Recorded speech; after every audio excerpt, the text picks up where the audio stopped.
స్వామి మీరు ఏ సాధన చేశారు? చూడండి, సాధనలో అని అంటే మిత్రమా, ఏది ఇప్పుడు మీరు నాతో మాట్లాడుతున్నది కూడా ఒక సాధనే. ఫస్ట్ గురుపదేశం తీసుకున్న తర్వాత గురువు దగ్గరికి నుంచి గురువు ఏం చేస్తాడు, ఫస్ట్ మీకు ఒక మంత్రోపదేశం చేసి ఇన్ని సంవత్సరాలు ఇలాంటి టెస్టులు ఉంటాయి, వీటికి ఇలాంటిది ఉంటుందని సాధన గురించి చేస్తారు. చేసిన తర్వాత ఆ సాధన మినిమం ఇన్ని సంవత్సరాలు ఉంటుంది. ఇది అయిన తర్వాత ఇంకోలా ఉంటుంది. అవును, వాస్తవం. అది ఎలా చేశారు? సాధన అనేది మీకు అవగాహన లేని ప్రశ్న మీరు అడిగింది. ఇప్పుడు మీరు చెప్పినట్టుగా మీరు 12 సంవత్సరాలు ఏ సాధన చేశారు? శివ సాధన, ఆత్మ బలాన్ని సంపాదించే సాధన. ఎలా చేశారు? మీకు ఎలా వచ్చింది? ఒక బలం అనేది ఎలా వస్తుంది మిత్రమా? ఏ సాధన నేను అడిగిన ప్రశ్నకి పొద్దంతా కూర్చొని త్రిశూలాలు పట్టుకొని మంత్రాలు హోమాలు వేసుకునేది కాదు కదా. అంటే ఇప్పుడు అఘోరలు ఉన్నారు, చెప్పండి, సాధువులు ఉన్నారు. అఘోరలు 14 రకాలు, 14 పంక్తులు. అవి అఘోరలను మీరు అన్నట్టుగా 14 చెప్పండి ఒకసారి. చాతబడి ఎలా చేస్తారు? చేసే విధానం ఎలా ఉంటుంది? మరి మీరు అడిగిన ఆ క్షుద్ర పూజ ఎవరు చేస్తున్నారు? నీవు నమ్మిన నీ స్నేహితులే, నీవు నమ్మిన నీ వ్యక్తులే. కాబట్టి మంచి ఎలా ఉందో సమాజంలో మిత్రమా, దాన్ని తీవ్రంగా డామినేట్ చేయడానికి చెడు ఉంది. ఆత్మను ఎలా బంధిస్తారు? దీన్ని ఒక కుండలో ఎందుకు పెడతాం? మరి దాన్ని తీసుకొచ్చి బందీ చేయకపోతే, ఆ కుండలో ఇలా వేసి మూతి పెట్టకపోతే అందులోకి వచ్చి మళ్ళీ వెళ్ళిపోయే అవకాశం ఉంటుంది కదా. అనిపిస్తుందా మీకు దాంట్లోకి వచ్చినట్టు? మహాదేవాయ సర్వాయ మహారూపాయ మహాకాలకాలాయ మహామృత్యుంజయాయ సర్వమంగళం మాంగళ్యే శివే సర్వార్థ సాధకే శరణ్యే త్రయంబక దేవి నారాయణీ నమోస్తుతే. వగర్దావ్య సంప్రోక్త వగర్ద ప్రతిపత్తాహే జగద్విధర వందే పార్వతీ పరమేశ్వరాయ నమః. ఉమాకాంతాయ కాంతాయ కామితార్థాయ ప్రదాయిని శ్రీ గిరీశాయ దేవాయ మల్లినాథాయ మంగళం. దేవాయ సర్వదేవాయ మహాదేవాయ కాలాయ మహాకాలాయ ఓంకారాయ ఓం శక్తి స్వరూపాయ మహామృత్యుంజయాయ పరమేశ్వరాయ హర హర హర మహాదేవ శంభో శంకర. హర హర మహాదేవ్. హర హర మహాదేవ శంభో శంకర. చెప్పండి మిత్రమా. స్వామి మీరు ఏ సాధన చేశారు? చూడండి, సాధనలో అని అంటే మిత్రమా, ఏది ఇప్పుడు మీరు నాతో మాట్లాడుతున్నది కూడా ఒక సాధనే. ఎందుకంటే చిన్నప్పటి నుంచి మనం మాట్లాడుకుంటున్న మాటలు ఈరోజు ఒక వృత్తిపరంగా మీరు నేర్చుకోగలిగారు. అంటే ఒక సాధనలో అవతలి వ్యక్తికి విలువ ఇవ్వడము, మంచి మర్యాదలు మాట్లాడడం ఒక సాధన. కాకపోతే ఏంటంటే శివ సాధువులం అవ్వడం చేత, శివభక్తులం అవ్వడం చేత సాధనలో 4-5 రకాల సాధనాలు చెప్పవచ్చు. మనుషులని బంధించేది ఒక సాధన. అంటే మన మాటలతోని వారిని ప్రేరేపించారు. ఇప్పుడు కొంచెం ఎలా అంటే కొంతమంది ఉంటారు స్పీకర్స్, పెద్ద పెద్ద వాళ్ళు మోటివేషనల్గా, అంటే ఇదొక సాధన. అంటే నాలాంటి వ్యక్తుల దగ్గర ఎలాంటి సాధనలు ఉంటాయంటే మిత్రమా, ఒకటి దైవాన్ని మనం ఎప్పుడు దగ్గర ఉండి ఏ విధమైన పూజల ద్వారా సాధించాలి. చూడండి, ఏ భక్తుడు కూడా దేవుడిని పూజించి దేవుడితోనే మాట్లాడేసి దేవుడితోనే ఉన్న వాళ్ళది సాధన కాదు. ఓకే. ఎందుకంటే ఇప్పుడు దేవుడితో మాట్లాడేసి దేవుడి దగ్గర నుంచి నువ్వు మాట్లాడేసి ఇక నీవు దేవుడికి మధ్యలో ఉన్న సంబంధము 10 మందికి ఉపయోగపడింది కదా. దానివల్ల నీ శరీరంతో ఉపయోగం ఏమున్నది? అసలు ముఖ్యమైనది ఉపయోగం ఏంటంటే మిత్రమా, నీ వల్ల ఎవరు బాగుపడతారు. నేను నీతో మాట్లాడినప్పుడు కానీ, ఇప్పుడు మీ ఇంట్లో ఎవరైనా సమస్యలతో వచ్చారు కదా, ఇప్పుడు ఒక 5 వ్యక్తులు వచ్చారు, తమ్ముడు చనిపోయాడు స్వామి, బాగాలేదు, 1 సంవత్సరం నుంచి మా తమ్ముడు మాకు మళ్ళీ పుడతాడా, మాకు మా చెల్లి ఇట్లుంది అన్నారు కదా. అలాంటి విద్యని సాధించి ధర్మ కార్యక్రమాలకి బిడ్డ నిజంగా ఎలా చనిపోయాడు అంటే, ఆయన హఠాత్ మరణం, అది బుల్లెట్ బండి మీద చనిపోయాడు అంటే అది ఇలా ఉంది అని అంటే, ఆవిడకి కళలోనే శివుడు కనబడి నీ బిడ్డని నీకు ఇస్తానమ్మా, అంత ప్రాధేయపడుతున్నావు, ఏడుస్తున్నావు కదా అని అన్నాడని అన్నది కదా. ఇలాంటి విద్యని మనం అందించడం కూడా ఒక సాధన. అంటే అఘోర సాధనాలు ఎలా ఉంటాయంటే మిత్రమా, ఒకటి నాగసాధువులది 12 సంవత్సరాల శిక్ష దేశ రక్షణకై ఉండే సాధన. దాంట్లో ఏంటంటే మరణాన్ని కూడా జయించి అవతల వ్యక్తి మరణాన్ని కూడా చాలా సులభంగా తేగల సాధన. అంటే దాంట్లో మంత్ర ఉచ్చారణతో చేసేది, మనసు ద్వారా చేసేది, పరమాత్ముని కోరేది. అంటే అఘోరాలు ఎక్కువ శాతం శివుడిని ప్రేమిస్తారు. యంత్ర ఉచ్చారణ చేసేది చేతిలో ఉంటుంది. ఇప్పుడు త్రిశూలం ఉంది నా చేతిలో, దీని ద్వారా చేసే ఉచ్చారణ. ఇప్పుడు ఏదైనా గాలి ప్రభావం కానీ ఏదైనా అనారోగ్య స్థితి ఉంటే మనం చాలా సందర్భాల్లో చూస్తూ ఉంటాం, ఇలా నెతికి పెట్టడము, లేకపోతే ఎక్కడో ఒక శరీరానికి తగిలించి మీరు అన్నట్టుగానే హరహర మహాదేవ్ అనడము, ఓం నమ శివాయ అనడము, లేకపోతే ఇంకా వేరే దేవుళ్ళ పేరు తలుసు కూడా చేస్తారు. అంటే వారి వారి స్థితిగతులను బట్టి దేవుళ్ళని పేరు చెప్తారు. అలాగా సాధనలో ఆత్మబంధన సాధనలు కూడా ఉంటాయి. ఓకే. ఆత్మబంధనల సాధనలు ఎలా ఉంటాయంటే మిత్రమా, చాలా చూడండి, ప్రతి ఇంటికి ఒక ఆత్మక్షోభ ఉంది ఈ రోజుల్లో. ఏదో ఆ కారణంగా మరణిస్తారు. వాళ్ళ యొక్క పరిస్థితులు కానీ, ఇప్పుడు ఫైనాన్షియల్ కానీ, ఎమోషనల్ అంటే వాళ్ళ బాధ్యతలని వాళ్ళు అర్ధాంతరంగా ముగిసించిపోతే మిగతా వాళ్ళు వచ్చేసి స్థితిగతులను అనుభవిస్తారు. అరే మా తమ్ముడే ఉంటే, మా నాన్నే ఉంటే, మా అన్నే ఉంటే మాకు కొద్దిగా ఇల్లు కిరాయి కట్టేవారో, లేకపోతే మంచిది నెలకి మాకు ఈ విధంగా ఇబ్బంది కాకపోయేది అనే ఉంటాయి కదా. ఇదేంటంటే ఆత్మరోధన అంటారు దీన్ని. ఇప్పుడు మానవులం బ్రతికున్నప్పుడు ఎలా బాధపడుతుంటామో, చనిపోయినప్పుడు కూడా గాలి ప్రభావం అలానే కనబడుతుంటుంది. మనం అంటాం కదా రాత్రిపూట ఏదో శబ్దాలు అవుతున్నాయని, లేదా ఇంకేదో వినబడుతుంది అని అంటూ ఉంటాం. చాలా సందర్భాల్లో నేను వింటూ ఉంటాను, మీరు వింటారు. అలాంటి వారిని మనము చెప్పే విషయం ఏంటంటే, నాయనా నువ్వు అకాలంగా మరణించావా, లేదా నీకు కాలానుకూలంగా నీకు రాసిన రాత ప్రకారంగా నీవు మరణించావా, మరణిస్తే మరి ఇక్కడే ఉండి చేస్తున్న కార్యక్రమాల వల్ల ఉపయోగం ఏంటి? ధర్మ కార్యక్రమాలకే పరమాత్ముడు ఉన్నాడు. పరమాత్ముడు చేరి నువ్వు మరో జన్మకి నువ్వు పుట్టాలి. పాపాల పుణ్యాల అనేది పరమాత్ముడికి తెలుసు. అందరూ చెప్పరు కదా, ఇప్పుడు నేను దేహం ఇలా ఉంటుంది పాపాలు చేశాను అనుకోండి, పరమాత్ముడికైతే తెలుసు కదా, అవతల వ్యక్తికి తెలియకపోయినా. శివ సాధువులు చేసేది కూడా అదే. ముఖ్యంగా ఒక మనస్సుని కదిలిచ్చి మాట్లాడి నీవు ఇక్కడ కాదు ఉండాల్సినదని దానికి తగు పూజలు అంటే పరిష్కార మార్గాలు వెతికి వారిని పరమాత్ముడికి చెప్తే మరో జన్మకి ఆ ఇంట్లో పుట్టడమా, లేదా ఏదైనా శిక్షలను అనుభవించే పద్ధతిలో నీవు పుట్టడమా, నీవు చేసిన కార్యక్రమాల నిమిత్తం వారి యొక్క పుట్టుకథలను నిర్ణయించేది పరమాత్ముడు. ఇప్పుడు మీరు చెప్పినట్టుగా ఇవన్నీ సాధనలోకే. ఏ గురువు గారి దగ్గర సాధన తీసుకున్నా సరే, మంత్రోపదేశం తీసుకున్నా సాధనకు కంపల్సరీ. ఎవరైనా సరే ఒక సాధకుడు ఒక స్టేజ్కి రావాలంటే ఒక పీరియడ్ అని ఉంటుంది. 7 years కానీ 9 years కానీ 12 years కానీ 15 years కానీ మినిమం 12 years కూడా ఉంటుంది. ఇప్పుడు అఘోరలల్లో ఒకలా ఉంటుంది. అఘోరలు 14 పంతులు. 14 పంతుల్లో 13 ఉండే, రీసెంట్గా ఒకటి జాయిన్ అయింది, 14 ఉన్నారు. 14లలో రకరకాలు ఉన్నారు. నాగసాధులు ఉన్నారు, అఘోరులు ఉన్నారు, వాళ్ళ దాంట్లో రకరకాలుగా ఉన్నాయి. అవును మాస్టర్. మీరు శివ సాధన చేశారు, శివుడి సాధన చేయడం. మీ సాధన ఎలా ఉండేది?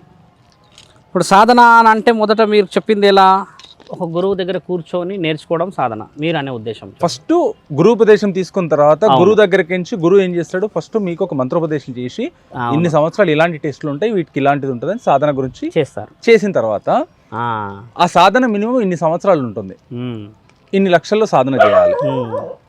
ఇది అయిన తర్వాత ఇంకోలా ఉంటుంది. అవును, వాస్తవం. అది ఎలా చేశారు?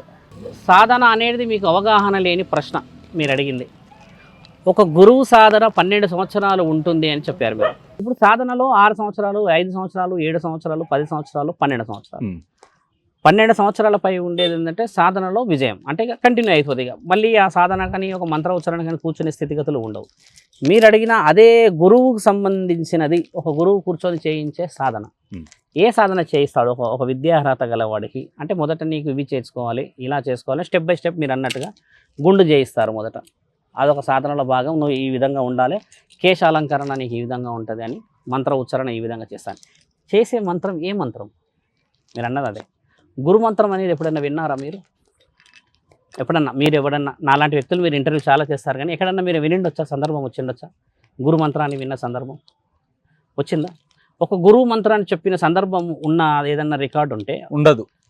అయితే ఒక గురువు ఏం చేస్తాడంటే, నిన్ను రాయిలాగా ఉన్నవాడిని మొదట మనిషి అవతల వ్యక్తికి ఇచ్చే విలువని ఆయన గురు మంత్ర ఉపదేశం చేస్తాడు. మీరు అన్నట్టుగా గురువు మంత్రం అనేది నోటి ద్వారా చెప్తే మనస్సుని కదిలించి ఆ మనసు మారి ఆ మనిషి సమాజానికి ఉపయోగపడేది గురు మంత్రం.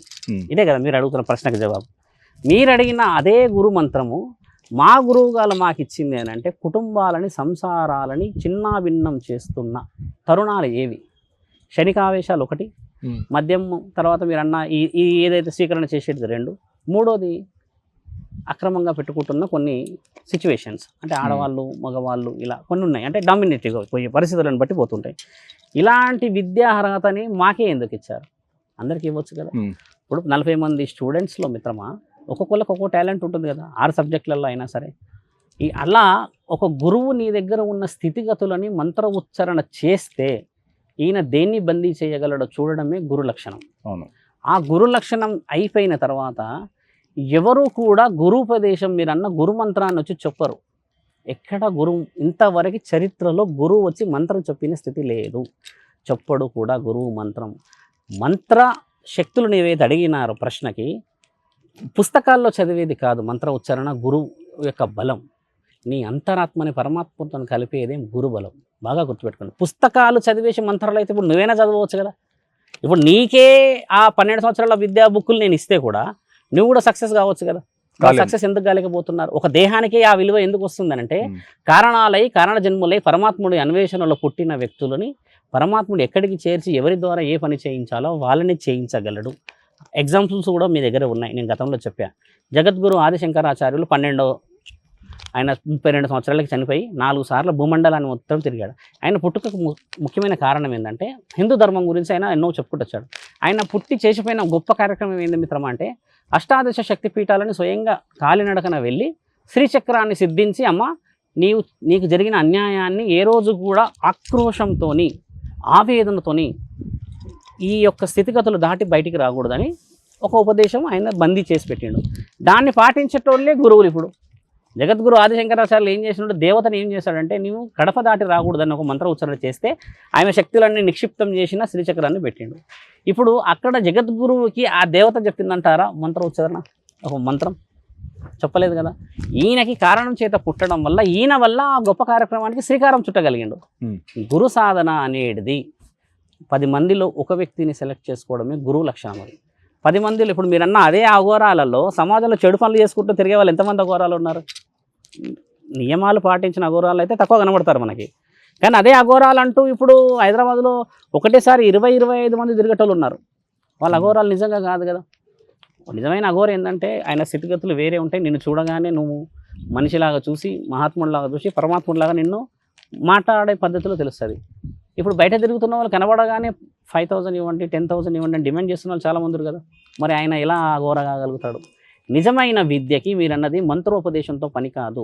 అంతరాత్మతోని పరమాత్మని కలిపే మార్గానికి పరమాత్ముడు గురువు దగ్గర ఉన్న కొన్ని క్షణాలు అంటే ఆ విలువైన ఏదైతే హెచ్చరికలు ఉంటాయో గురువు పొద్దున్నే 4 గంటలకు లేచి నేర్చుకోవడం, 11 గంటల్లోపు ఇవి చేసి 11 తర్వాత విద్యార్హత చేసి నీవు ఈ మంత్రం ఈ ఉచ్చారణ చేసి నేర్చుకోవడం అనేది నేర్పించడం అనేది గురువు ద్వారా ఆయన ఆల్రెడీ ఆ సిస్టమ్ ఫాలో చేశాడు. అంటే ఆ స్థితిగతులను అనుభవించాడు కాబట్టి నిన్ను తీసుకెళ్తాడు అంతే. 12 సంవత్సరాలు సాధన చేసేసి నీకు చెవులో చెప్పేది గురుమంత్రం కాదు శంకర. 12 సంవత్సరాల్లో నీ అర్హతని నీవు దేని గెలవాలో చూడగలిగిన వాడే గురువు. దాని ద్వారా శివరుద్ర సాధు ఇప్పుడు చూడండి, నా అసలు పేరు శివరుద్ర సాధు కాదు, నా అసలు పేరు వేరు. నా శివరుద్ర సాధు అనేది నాకు నామకరణం నేను చేసిన సాధన వల్ల వచ్చింది. అంటే ఏ స్థితిగతులను నేను గెలవగలనేది గురువు గారు మనల్ని కనిపెట్టారు కదా.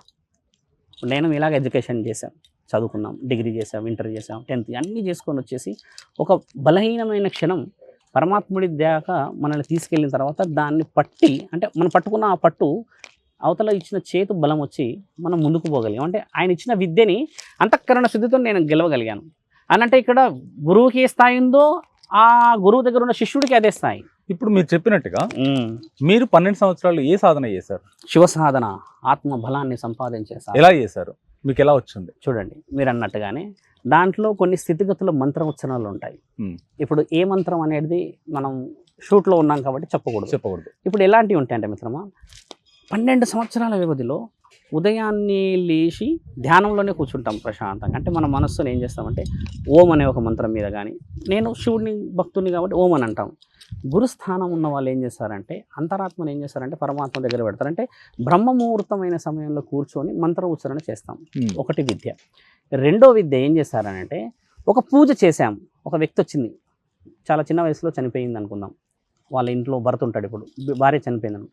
ఆయన యొక్క స్థితిని ఏ విధంగా గెలవాలనేది గురువు నుంచి నేర్చుకునే మంత్రం. అయితే ఇక్కడ ఇంకో విషయం ఏముంటుందంటే మిత్రమా, ఆ గురువు పట్టలేని ఆ శక్తిని శిష్యుడు కూడా పట్టవచ్చు. ఎందుకంటే ఈ శిష్యుడి నక్షత్ర బలంలో కానీ ఈ శిష్యుడి యొక్క జన్మ నక్షత్రంలో కానీ పరమాత్ముడి బలం ఎక్కడ దాకా ఉన్నదో చూడవచ్చు. అర్థమవుతుందా? 11-12 గంటల వరకు ఒక శిక్ష మీరు అన్నట్టుగానే. ఒక బలం అనేది ఎలా వస్తుంది మిత్రమా? ఏ సాధన అని మీరు అడిగిన ప్రశ్నకి పొద్దంతా కూర్చొని త్రిశూలాలు పట్టుకొని మంత్రాలు హోమాలు వేసుకునేది కాదు కదా. ఆత్మని పరీక్షించి మన మనస్సును ఏకం చేసుకొని పరమాత్ముడి ద్వారా జరిగేదాన్నే మనము మీరన్న విద్య సాధన. అంటే చెడు లక్షణమైన ఒక ఆత్మ వచ్చింది అనుకుందాం, ఏదన్నా ఎక్కడన్నా చనిపోయో నేను ఎవరో మీ ఇంటికే వచ్చి ఏదైనా స్థితిగతి వచ్చింది అనుకోండి, దాన్ని ఆపగలిగే శక్తి అన్ని క్షణాల్లో ఉండాలి.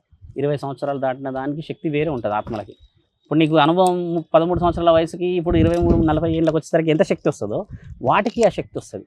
వాటిని ఆపగలగడానికి మన పూజ, మన విధానం, మన పద్ధతి. ఒకసారి ఆ కారణ జన్ముడు చదివిండంటే మంత్రం అవతల వ్యక్తి యొక్క తల పగిలిపోయేంత భయం కావాలి. లేదంటే ఆ మంత్రాలకి నేను ఎక్కడన్నా నాశనం అయిపోతానో, లేకపోతే కాలిపోతానో, దహనమైపోయి దగ్ధమైపోతానన్న భయం కలిగించడమే నీవన్న విద్యా సాధనలో భాగం. సూక్ష్మంలో మోక్షం అంటే ఏంటి? చూడండి, సూక్ష్మంలో మోక్షం అనేది చూడండి, చిన్న చిన్న సుఖాలకు అలవాటు పడడం, సింపుల్. దాంట్లో మోక్షం అనేది ఏంటంటే క్షణిక ఆవేశాల్లో నిర్ణయాలు ఎక్కువ తీసుకుంటాం. సూక్ష్మం అంటే ఏంటి? అసలు చిన్నది.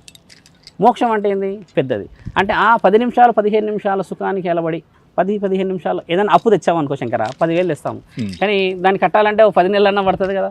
అదే ఆ 10 నెలలు కష్టపడితే నీకు నెలకు వారి వచ్చే పైసలన్నీ నువ్వు ఖర్చు పెట్టుకుంటే ఒక వ్యక్తి దగ్గర ఒక మాట అనుకోవు కదా. అంటే ఆ 10 నిమిషాల సుఖం కోసం నువ్వు 10,000 తెచ్చుకున్నావు, పండగ చేసుకున్నావు, ఏదో జరిగింది. కానీ ఆ పండగ చేసుకోవడం అనేది వదిలిపెట్టేసేసి డబ్బులు ఉన్నా లేకున్నా మనసు ద్వారా పరమాత్ముడిని ప్రతిరోజు ఎలా ఉంటున్నామో పూజిస్తే అదే మనసుకు సుఖం కదా. అంటే ఇదేంది లైఫ్ టైం సుఖం అనవచ్చు. అది వదిలిపెట్టేసి హంగు హరపాటంగా చేసేదే కదా సూక్ష్మం అంటే. మరి పొద్దున్న సాయంత్రం పండగ చేస్తావు, తెల్లారితే పండగ అయిపోతుంది. కానీ 10,000 అప్పు అయితే నేను ఇబ్బంది పెడుతుంది కదా ప్రతిరోజు. ఈ అప్పుని అంటే ఈ స్థితిని మానవుడు ఏం చేస్తాడంటే క్షణిక నిర్ణయాలు తీసుకుంటాడు. అంటే అలా చేయడం తప్ప అని అనట్లేదు, ఎందుకంటే ఎవరికైనా పండగ చేసుకోవాలని ఇష్టమే ఉంటుంది. ఎందుకంటే ఇంట్లో పిల్లలు, భార్య, అమ్మ, నాన్న ఎదురు చూస్తారు కదా. ఊరంతా ఒకలాగా ఉంటే మనం ఒకలా ఉండడం కూడా తప్పే కదా. కాకుండా ఏంటంటే నువ్వు అడిగిన ప్రశ్నకి సరైన సమాధానం ఇప్పుడు చెప్పేదంటే హరవాటం హంగు ఎక్కువ చేసే వాళ్ళది సూక్ష్మంలో మోక్షం. ప్రశాంతంగా ఫ్లోగా పోయింది అనుకోండి లైఫ్, మానవులకు కూడా ఇష్టం ఉండదు కదా. ఏదో విధంగా అప్పుల్లో ఇంకేదో ఇబ్బంది అయితే జరగాల్సిన విషయమే. అష్టదిగ్బంధన అంటే ఏంటి, ఎలా ఉంటుంది? అష్ట అంటే మీకు బహుశా తెలిసి ఉండవచ్చు 8. ఒక దిగ్బంధన ఎలా ఉంటుందంటే మిత్రమా, అష్ట అంటే 8 సార్లు ఒక మంత్ర ఉచ్చారణ. ఇప్పుడు నీ శక్తి, నీ మైండ్ ఉందనుకో మిత్రమా, నా మైండ్ ఉందనుకోండి, నేను 8 సార్లు మాత్రమే నిన్ను స్పందించగలను. అంటే ఇప్పుడు నీవు ఆయన ఇట్లా ఒక 10 మంది కూర్చున్న దాంట్లో నేను 8 మందికి మాత్రమే నా మనస్సుని ఏకాగ్రతగా పెడితే 8 మందిని మాత్రమే నేను శూన్యంగా పరీక్షించగలను. ఏ రంగు వేశాడు, ఏం మాట్లాడాడు, కను పైకి లేపాడా, కిందికి పెట్టాడా, ఏదైనా పద్యం చదివాడా, అంటే ఈ 8 మందిలో 8 మంది పైన కాన్సన్ట్రేషన్ పోనీకి రాదు. 9వ వారికి 10వ వారికి పోయే రాదు. 8 మందిని బంధించేయడంలో పంచభూతాలు మొదట దిగ్బంధన అన్నారు కాబట్టి చెప్తున్నా. ఉదాహరణ చెప్పింది ఏంటంటే 8 సైడులు మాత్రమే మానవుడు చూడగలడు అనేది. అష్టదిగ్బంధనలో పంచభూతాలు ఉంటాయి మిత్రమా. 5 అయిపోయినాయి కదా. ఆత్మని బంధించడం 6వది. అంటే ఏదైనా పూజ చేసిన తర్వాత చెడు ప్రభావం జరగకుండా. ఇప్పుడు పిల్లే ఉందనుకుందాం మిత్రమా, కొన్ని సందర్భాల్లో వింటూ ఉంటారు మరి, పూజ చేసేటప్పుడు సడన్గా పిల్లి లేకపోతే ఇంకా కుక్కనో ఏదైనా వచ్చి పూజా సామాన్లన్నీ కొంచెం ఏదో విధంగా చేస్తారు, చెడు ఆ పూజా విధానాన్ని చెడగొట్టేస్తారు. అంటే దాన్ని ఆపగలగడము గాలి ప్రభావం, అది దాన్ని ఆపగలగడము అష్టదిగ్బంధనలో 6వ భాగం. 7వ భాగం ఏం తెలుసా మిత్రమా, నీ మనస్సుని అష్టదిగ్బంధన చేయడం. అంటే ఈ పూజా విధానం 24 గంటలు అయ్యేంత వరకు నీవు ఇక్కడి నుంచి బయటికి వెళ్ళే స్థితిగతులని రానియకుండా ఆపడం. 8వది ఏంటంటే మిత్రమా, ఆ ఇంటి వైపు ఎలాంటి దుష్టశక్తి వచ్చినా కూడా, అంటే సర్పం కూడా, దుష్టశక్తి అంటే సర్పం కూడా మళ్ళీ, ఎందుకంటే అది విషంతో కూడుకుంటుంది. శత్రువు అంటే మిమ్మల్ని చెడు కోరుకునే వ్యక్తి కూడా అష్టదిగ్బంధనల భాగం. 8వ భాగం బయట నుంచి వచ్చేదాన్ని ఆపడం. కడపలో ఉన్న వాటి ఏమో 2, 5 పంచభూతాలు. సడన్గా ఆ రోజు అనుకున్న పూజా సమయానికి వర్షం బాగబడి ఇట్లనే తీవ్రమైన స్థితిగతులు గాలి వచ్చి, లేదంటే ఏదో మంటకు సంబంధించింది ఏదైనా భూకంపానికి సంబంధించింది వచ్చింది అనుకోండి, అగ్నికి సంబంధించి వస్తుంది, ఈ వాటినన్నిటిని కంట్రోల్ చేయడం అష్టదిగ్బంధనల భాగం. వాటి ద్వారా జరిగే ఉపయోగం ఏంటంటే మిత్రమా, నీవు అనుకున్న లక్ష్యాన్ని చాలా సులభంగా చేరగలవు. ఏదో విధంగా ఆటంకం అయితే జరుగుతుంది కదా, పూజలో కానీ పెళ్ళిలో కానీ, ఇంకేదైనా చిన్నపిల్లలు పెద్ద పిల్లలు ఏదో బర్త్డే పార్టీ తీసుకోవచ్చు. ఎవరో ఒకరు తాగి గొడవ చేస్తే ఎలా ఉంటుంది, మనసంతా దెబ్బతింటుంది కదా. ఆయనని కంట్రోల్ చేయడం కూడా అష్టదిగ్బంధనల భాగం. అవతల వ్యక్తిని కంట్రోల్ చేయడం. పంచభూతాలు అయితే ఎట్టి పరిస్థితుల్లో మనకి నువ్వు ఏ విధంగా పూజ చేసినా చేయకపోయినా అయితే వాటి ధర్మాన్ని పాటిస్తున్నాయి. ఈ 3 మాత్రమే ప్రమాదం. 1 గాలి, 2వది విషం అంటే బయట నుంచి వచ్చేది, 3వది నీ మనస్సు. ఇప్పుడు ఎన్ని పూజలు నేను ఏం చేసి లాభం చెప్పక మాట, నీ మనసు లేకపోతే ఆ పూజా విధానానికి అర్థం వస్తుందా? రాదు. అష్టదిగ్బంధనలో 3వ భాగాలే చాలా ముఖ్యమైనవి. ఈ మొదట 5 భాగాలు ముఖ్యమైనవి కావు. ఎందుకంటే మనం పూజలు ఎక్కువ శాతంగా చేసేది పైన గూడున్న దగ్గరే చేస్తాం, షెడ్ ఏదో పెట్టుకునే చేస్తాం, లేదంటే ఇంట్లోనే చేస్తాం. పంచభూతాలలో కూర్చొని చేసేంత స్థితి అయితే ఎప్పుడు లేదు కదా. కొండ ప్రాంతాలలో లేవు కదా. ఇప్పుడు ఒకప్పుడు అంటే 100 ఏళ్ల క్రితము ఇంత ఇల్లులు లేకుండే, ఇంత పరిస్థితులు లేకుండే కాబట్టి ఆ పద్ధతులు వేరు. ఇప్పుడున్న స్థితిగతులు కొంచెం వేరుగా మిత్రమా. అష్టదిగ్బంధనం చేయగలగడానికి కూడా మన మంత్రశక్తి సరిపోతేనే అవి వింటాయి. బాగా గుర్తుపెట్టుకోండి. ఈ మధ్య మేము ఒక పూజకి వెళ్ళాం, అన్ని పూజలు చేసాం. వాళ్ళ తాతగారి యొక్క దశదినం కర్మ కొంచెం అంగరంగ వైభవంగా చేశారు వాళ్ళు. పురాతనమైన ఇల్లు మిత్రమా. నాకు తెలిసి అది ఆడ రాసి ఉండడం కూడా 1922 అని రాసి ఉంది డేట్ కూడా. అంటే అప్పటికే కట్టి ఉంది, అంటే అంత ముందు కూడా ఉండవచ్చు కదా, సుమారు 100 సంవత్సరాలు అటు ఇటు.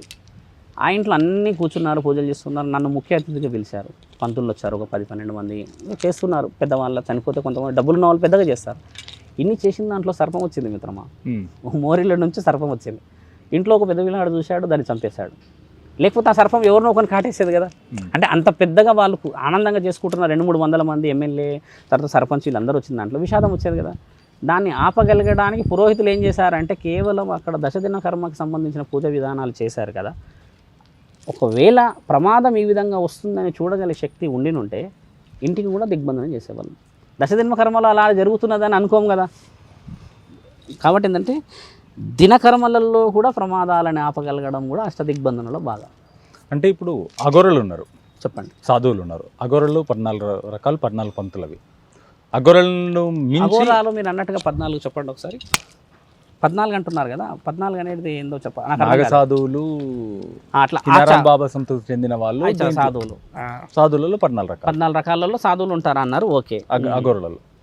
దీని తర్వాత బిహైండ్ వీళ్ళు అఘోర స్టేజ్ దాటిన తర్వాత హిమాలయాలకు వెళ్ళి సాధన చేసేవాళ్ళు. ఎందుకు చేస్తారు హిమాలయాల్లో తెలుసుకోవాలి. యాక్చువల్లీ ఎవరైనా మీకు మేము హిమాలయాలో సాధన చేసిన అఘోరాన్ని కలిసారా ఎప్పుడైనా? ఒకవేళ ముందు కలిస్తే నేను అడిగిన కొన్ని మీరు అక్కడ చెప్పండి, నేను అడుగుతాను. ఇప్పుడు ఒక అఘోరా సాధు హిమాలయాలకు ఎప్పుడు వెళ్ళాడు, బాగా గుర్తుపెట్టుకోండి. చరిత్రలో అఘోరా సాధు హిమాలయాలకి వెళ్ళిన తరుణాలు లేవు. వాళ్ళు ఏం చేస్తారంటే దైవాధీనంలో ఉంటారు. వాళ్ళు హిమాలయాలలో వెళ్ళి మంచు కొండలు ఎక్కడో దాచుకొని లేకపోతే మాకు కనబడాడు పోయిండో అని అనే మాటలు వింటాం కదా, అవి అవాస్తవం.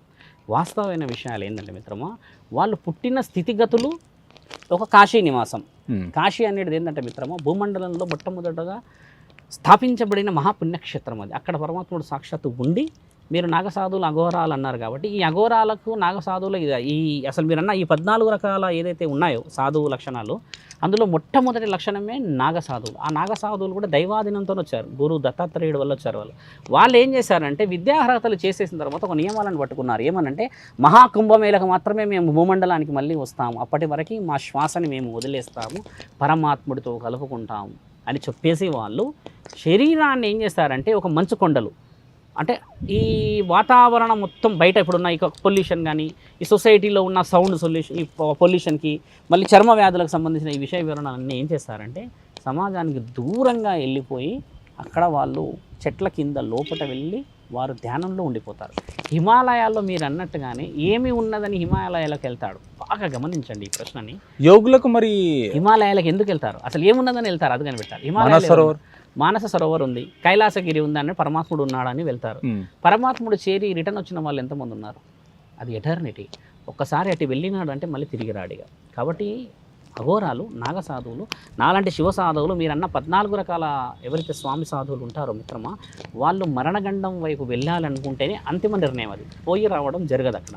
ఒకసారి వెళ్ళినాడు అంటే పరమాత్ముడి ధ్యానంలోకి వెళ్ళిపోవడమే. వాళ్ళు అక్కడికే వెళ్తారు. కానీ గత 100 సంవత్సరాలు నువ్వు రుజువు చెయ్యి ఒక అఘోరా వెళ్ళి హిమాలయాల్లో కూర్చొని తపస్సు చేస్తుంటే మనం వాళ్ళు మాట్లాడి తెచ్చిన తరుణం ఎవరుందో మీరు రుజువు చేయండి.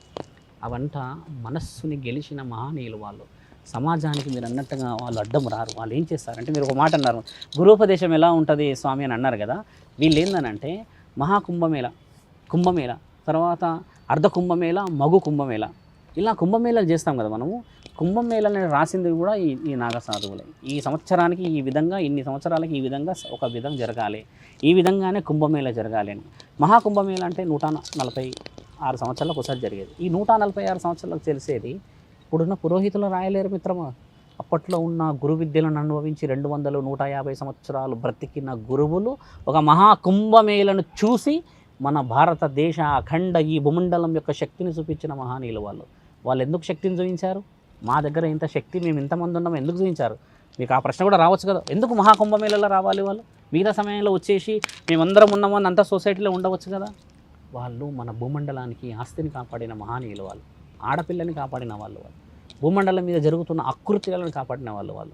100 సంవత్సరాల తర్వాతనే అఘోరాల సాధువులది బయట లక్షణాలు తగ్గినాయి. అంతకు ముందుకు భూమండలం మొత్తం అఘోరాలే ఉండే కదా. హరహర మహాదేవని మొట్టమొదటిగా నీవు అన్నావు కదా, ఆ హరహర మహాదేవని తలలు లేపేసుకుంటూ పోయారు కదా వాళ్ళు. ఒక యుద్ధం జరిగింది మన దగ్గర. మన భారత సంపదని ఎంతో చేశారు. శివలింగాలను ధ్వంసం చేశారు, విష్ణు ఆలయాలను ధ్వంసం చేశారు, ఆడపిల్లలని మానభంగాలు 7 రోజులు అనుభవించారు ఒక్కొక్కరు తీసుకెళ్ళి. వాళ్ళందరిని రక్షించడానికే దత్తాత్రేయుడు దిగాడు. దత్తాత్రేయుడు ఏమన్నాడంటే, నా భారతదేశ భూమండలంపై జరుగుతున్న ఈ యొక్క కార్యకలాపాలను ఆపడానికి నాకు కారణ జన్ములు కావాలి.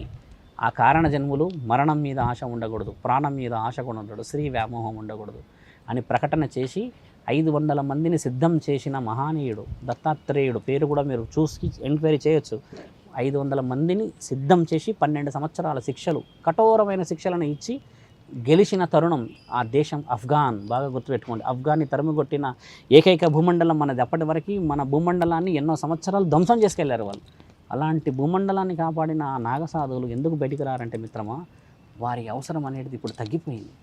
మీరు మరి ఆలోచించండి. యోగులకు యోగులు అంటే ఎవరు మీ దృష్టిలో? యోగులు అనేది మళ్ళీ చూడండి, సాధువుల లక్షణాలు వేరు, యోగులది వేరు. అందుకే అడుగుతున్నాను మిమ్మల్ని. సాధువు లక్షణాలు ఏంటంటే నీ చేతు నా చేతు రెండు పట్టుకొని అతన్ని మనం ధర్మ కార్యక్రమాలకు విరుద్ధంగా పోతున్నాడు కాబట్టి శిక్షించడం. అంటే ఈ సాధువులు ఏం చేస్తారంటే నా మాట ద్వారా నిన్ను ప్రేరేపిస్తా, అంటే నిన్ను ఒక విధంగా నా మనసుతో కలుపుకునే మాట. అంటే నువ్వు నాకు సాధువు కాకపోయినా నీకు ఆ శక్తి ఉన్నది అని చెప్తే ఈ దుస్తులు వేసుకోవాల్సిన అవసరం లేదు. నీ మనస్సును నేను పరీక్ష పెట్టేసి మిత్రమా, మన సంపదని కాపాడతలేరు వాళ్ళు మన వైపు అధర్మంగా పరిగెత్తుతున్నారు, ఆడపిల్లల్ని మానభంగాలు వస్తున్నారు అని చెప్తే నీ చేతు నా చేతు కలుస్తుంది కదా. ఈ కలుపుకొని పోయిన వాళ్ళే మీరు నాగ సాధువులు, అఘోర సాధువులు, వీళ్ళది లెక్క పద్ధతి. ఓకే. యోగులు ఎవరు? యోగులు ఎవరంటే మిత్రమా, ఒక యోగ్యం అంటే వారు ఒక శక్తిపీఠాన్ని సంపాదించిన వాళ్ళు, ఒక దేవతామూర్తిని కొలిచి, ఒక శక్తి స్వరూపాన్ని కొలిచి ఈవిడే గొప్ప. ఇప్పుడు నేను శివుడే గొప్ప అని ఎలా అంటున్నా, కానీ శివుడు గొప్ప అని నాలుగు వందల్లో అంటున్నారు, భూమండలం మొత్తం ఆయన ఉన్నారు. కొంతమంది ఎలా ఉంటారంటే మిత్రమా, యోగ్యత్వం తీసుకున్న వాళ్ళు ఒక ఆశ్రమం తీసుకున్నా కానీ, ఏదైనా ఒక ట్రస్ట్ తీసుకున్నా కానీ, ఇంకేదైనా కార్యకలాపాలు తీసుకున్నా కూడా వాళ్ళంతా త్రైత్య సిద్ధాంతాన్ని పాటిస్తారు. త్రైత్య సిద్ధాంతం అని అంటే ఇప్పుడు నేను ఇలా బొట్టు పెట్టా, లేదంటే ఇలా పెడతాం, ఇలా పెట్టి మధ్యలో పెడతాం. ఇప్పుడు ఈయన అలా పెట్టాడు. వాళ్ళు ఏం చేస్తారంటే అలా బొట్టు పెట్టారు మిత్రమా, వాళ్ళు మధ్యలో 3 గీతలు పెట్టేసి త్రిశూలాన్ని ఉల్టా పెడతారు. ఇలా ఎందుకు పెడతారంటే ఇది త్రైత్య సిద్ధాంతం. అంటే మేము విరుద్ధంగా వెళ్తున్నాం. దేనికి విరుద్ధంగా మీరు వెళ్తున్నారు? దైవాధీనంలో ఉన్నారా? మేము దైవాధీనంలో ఉన్నాం, కానీ మీ దేవుడు ఎవరు? ఆశ్రమానికి రావాలి, ఆశ్రమాల్లో విద్యాబుద్ధులు నేర్చుకోవాలి, అప్పుడే వాళ్ళ దేవుడికి సంబంధించిన ఏం చెప్తారంటే మిత్రమా, కులాన్ని, మానవుడి యొక్క మనసు శరీరాన్ని మార్చడానికి ఆలోచించడానికి మీరు యోగ్యత్వం ఉంటుంది. ఒక యోగి ఇలా చేయవచ్చు కదా, గురు సాధన తీసుకొని 100 మంది శిష్యులను ధర్మం వైపే నడిపించవచ్చు కదా. ఒకే ఒక స్థితిగతుల వైపు ఎందుకు నడిపించాలి? మీరు ఆలోచించండి. ఇప్పుడున్న ఈ ప్రపంచంలో ఎన్ని మతాలు ఉన్నాయి, ఎన్ని గురువులు ఉన్నారు, ఎంతమంది ఉన్నారు? దేవుళ్ళు అయితే వాళ్ళే ఉన్నారు కదా. మనలో యూనిటీస్ డిఫరెంట్స్ అయినాయి కదా, డైవర్షన్ వచ్చింది కదా, కమ్యూనిటీస్ మారాయి కదా. అంటే ఇప్పుడు ఒక దగ్గర పోతేనేమో ఒక వ్యక్తులకు అన్నదానం చేసేటప్పుడు ఒక పద్ధతి మిత్రమా. ఇప్పుడు మన శివసాధువులకి, నా అన్నందుకు క్షమించండి, నా శివసాధువులు నేను కాబట్టి నాకేం చేస్తారంటే నాకు ఇచ్చే పద్ధతి వేరు. ఎలా అంటే నేను ఒక భిక్షాటకుడిలాగా నన్ను చూస్తారు, ఎందుకంటే శివుడే భిక్షాటన చేస్తున్నాను. అది మాకు ముమ్మాటికి ఇస్తున్నాను. అదే నువ్వు కొంతమంది వ్యక్తులు చూడు, వాళ్ళకి ప్లేట్లు వేరేలాగిచ్చి, గ్లాసులు వేరేలాగిచ్చి, కుర్చీల్లో మీద కూర్చోబెడతారు. మానవుడు కనిపెట్టాల్సింది ఏంటని మిత్రమా, నిన్ను కుర్చీలో కూర్చోబెట్టి బంగారు ప్లేట్లు పెట్టినా తినేది అన్నమే కదా నీవు. నాకు బయట కూర్చోబెట్టి నువ్వు ఇస్తరాకులు పెట్టినా తినేది నేను అన్నమే కదా. ఇది తెలుసుకోవడమే నీవు అన్నది పరమాత్ముడి మహత్యం. ఈ యోగత్వం ఏందనంటే మిత్రమా, ఒక సెట్ ఆఫ్ మైండ్ ఉన్న గురువు సాధనలో నీలాంటి వ్యక్తులు 20 మంది వస్తే బాగా గుర్తుపెట్టుకోండి, మీరు అడిగిన చాలా బలమైన ప్రశ్న. అవును, ఈయననే దేవుడిలాగా పూజిస్తారు వాళ్ళు. ఓకే, ఆయన పూజించాల్సింది పరమాత్ముని కదా. అది వదిలిపెట్టేసేసి ఎవరైతే ఇప్పుడు నేనే ఉన్న శివరుద్ర సాధువుని, ఇప్పుడు నువ్వు అన్నట్టుగా యోగిత్వం నేను తీసుకుంటే 100 మందిని తీసుకొచ్చేసి శివరుద్రనే వాళ్ళకి దేవుడు. ఎంతవరకు ఇది న్యాయం? శివరుద్రనే దేవుడు అయిపోతే ఇక్కడ దానికి విలువ వస్తుందంటారా? నేను మిమ్మల్ని ఒక విధంగా మోసం చేసిన వాడినే కదా, ఒక విధంగా మిమ్మల్ని పరోక్షంగా దెబ్బతీసిన వాడినే కదా. ఆ యోగ్యత్వంలో మహామురుషులు, మహావీరులు ఉన్నారు. వాళ్ళ పద్ధతిలో వాళ్ళు గెలిచి ఆశ్రమాలు నిర్మించి మహావీరులను తయారు చేసిన వాళ్ళు గురువులు వేరు. ఇప్పుడు గత 100 సంవత్సరాల నుంచి జరుగుతున్న అక్రమాలు అనేటివి వేరు. యోగిత్వంలో 2 రకాలు చెప్పాను మీకు. ఒకప్పుడు నీవే ఆలోచించి మిత్రమా, మీ తాతల ముత్తాతలో ఉన్నప్పుడేమో అందరం ఒకటి, ఊరిలో వచ్చేసి ఓన్లీ బొడ్రాయిని పూజించే వాళ్ళం, గ్రామ దేవతను పూజించే వాళ్ళం. ఈరోజు కడపలోనే ఒక్కొక్క దేవతను ఎందుకు పూజిస్తున్నాం? నువ్వు ఆలోచించావా? అహం, నా దేవత, నా ఇల్లు, నీ ఇల్లు, నా ఇల్లు, ఆ ఇల్లు, ఆ ఇల్లు అంతా ఒకటే ఇల్లు అని చెప్పి అక్కడ పోయి ఒక గ్రామదేవతను పూజించే రోజులు వదిలిపెట్టి గడపలో ఒక దేవుడిని పూజించుకున్నందువల్ల మానవుడి స్వార్థం ఉందా లేదా? నీవు ఆలోచన చేయి. స్వార్థం గెలిచిందా ఇక్కడ? ఖచ్చితంగా గెలిచింది. కానీ స్వార్థం ఎప్పటికైనా ఓడడమే ఖాయం. ఎందుకంటే ఒక మానవుడు బతికేది 100 లేదా 150 సంవత్సరాలు. అది యోగిత్వం మీరు అనుకున్న విచిత్రమైన అన్ని విద్యలు నేర్చుకున్న వాళ్ళకే మ్యాక్సిమం 60-70 సంవత్సరాలే కదా. మరి ఎలా వస్తుంది? యోగిత్వానికి విలువ ఎక్కడ ఉంది? మీరన్న మహానీయులు, విద్యలు నేర్చిన వాళ్ళు యోగిత్వం ఇచ్చిన స్థితిగతులు వేరు. ఇప్పుడు మారుతున్న సమాజం మావాడు. అసలు మావాడు ఎవడు శంకరా? మానవుడు కదా. మానవుడు అనేది వదిలిపెట్టి మావాడు అనేది ఎక్కడి నుంచి వచ్చింది మరి? కాబట్టి నువ్వు అన్న యోగిత్వానికి విలువ అది. ఇప్పుడు మీరు అన్నట్టుగా చెప్పండి, మీరు చేసింది శివసాధన. దశమహావిద్యలకి శివసాధనకి డిఫరెన్షియేషన్ ఏంటి? దశమహావిద్యలు అంటే ఏంటి అనేది తెలుసుకోవాలి. మీరు అడిగిన ప్రతి ప్రశ్నలో మనం కొంచెం క్లుప్తంగానే వెళ్తూ ఉంటాం. దశ మహావిద్యలు అంటే 10. ఆ 10 ఏంది? ఆదిపరాశక్తి, మహాశక్తి, కాళీ, తార, ఇవన్నీ ఉన్నాయి. ఈ దశ మహావిక్తులకి శివసాధువులకి తేడా ఏందా మీరు అడిగింది? చూడండి, అది అడిగినది మీది చాలా చిన్న ప్రశ్న. మీరు తర్వాత ఎవరైనా మనకి కాంట్రవర్సీలో వచ్చినా మనం కూర్చోవచ్చు. దశామహావిద్యలకి శివసాధువులకి పొంతన లేదు. ఎందుకంటే మిత్రమా, శివుడి లక్షణం ఏమిటి? మహాముఖంటి, ముల్లోకాధిపతి, జననాన్ని మరణాన్ని భూమండలానికి ఇంతవరకు కూడా చూపించని ఒక శక్తి. అవునా కదా? మీరన్న ఈ దశమహాశక్తులకి జననం మరణం ఉంది కదా. ఒక ఆదిపరాశక్తిని తీసుకుంటే పార్వతీమాత 2 సార్లు పుట్టింది తండ్రి కోసం. ఓసారి ఏమో పార్వతీమాతలాగా, ఓసారి నా తల్లి గౌరీమాతలాగా పుట్టింది. ధర్మో రక్షతి రక్షత. అమ్మ పుట్టిన ఆ తరుణం చాలా బలమైనది ఈ భూమండలంలో. 2 సార్లు పుట్టింది అంటే తండ్రి కోసమే. తండ్రి వెళ్ళి ఎక్కడో కోటప్ప కొండ మీద కూర్చున్నాడు, నా పార్వతి రావట్లేదని. అష్టాదశ శక్తిపీఠాలను ఏలిన నా తల్లికే తప్పలేదు పరిస్థితి కదా. వీటిపైన శక్తులు ఎవరూ లేరు. వీళ్ళంతా పూజించే శక్తి పరమాత్ముడు. కాబట్టి పరమాత్ముడిని కొలిచి దీవించి ప్రార్థించి ప్రతి మనిషికి ఓం నమ శివాయ అని చెప్పిన ఆ మాట ఈ భూమండలంలో మీరు అన్నట్టుగా ఎలా 10 శక్తులకి ఈ యొక్క శక్తిని పొంతన పెట్టగలుగుతాను నేను? ఈ 10 శక్తులు పూజించేది ఆ పరమాత్ముడిని. ఖచ్చితంగా మీరు అన్న విషయంలో మనం ఏం చెప్పొచ్చు అంటే, అలా ఎలా అంటారు, ఏ దేవత చండీ ఉంటే చండీ అనేది వేరు అంటే, చండీ ఎక్కడి నుంచి వచ్చింది? అష్టాదశ శక్తిపీఠాల నుంచి వచ్చింది చండీ. మరి నువ్వన్న మహంకాళి ఏడికని వచ్చింది? మరి మొట్టమొదటి రూపమే అమ్మది, ఉగ్ర రూపం మొహం నుంచి వచ్చింది. ఒక యోని ద్వారా శక్తిపీఠాలే 18 ఉన్నాయి మిత్రమా. రూపాలు ఎన్ని? ఒక్క రూపాన్నే 18 చేశాడు మానవుడు. విష్ణు మహానీయుడు వచ్చి తండ్రి భుజం మీద అమ్మని పట్టుకున్నందుకు 18 ఖండాలు చేసి ఇలా చేసి, తండ్రి భూమండలం మీద మీ వల్ల ఎన్నో పనులు ఉన్నాయి, మీరు ఈ విధంగా కూర్చోవడం, పార్వతీమాతను తలుచుకోవడం తప్పు కదా అని చెప్తే తండ్రి చాలా ఆవేదన పడ్డ క్షణమే ఈ 18 శక్తిపీఠాలను విడివిడిగా, అంటే తండ్రికి ఎక్కడ దహనాన్ని చేయాలనో దొరకనీయలేడు ఆయన. ఆ మహానీయుడు ఆ రోజు మీరు అన్నట్టుగా జగద్గురు ఆదిశంకరాచార్యులు పుట్టి నా తల్లిని 18 శక్తుల్ని కలిపి శ్రీచక్రాన్ని స్పందించి నా తండ్రి పరమాత్ముడికి అప్పచెప్పాడు. జ్యోతిర్లింగాలలో ఉండేది. ఏమని పెట్టాడు? అమ్మ ఎక్కడ పోలేదు, ఇక్కడే ఉంది.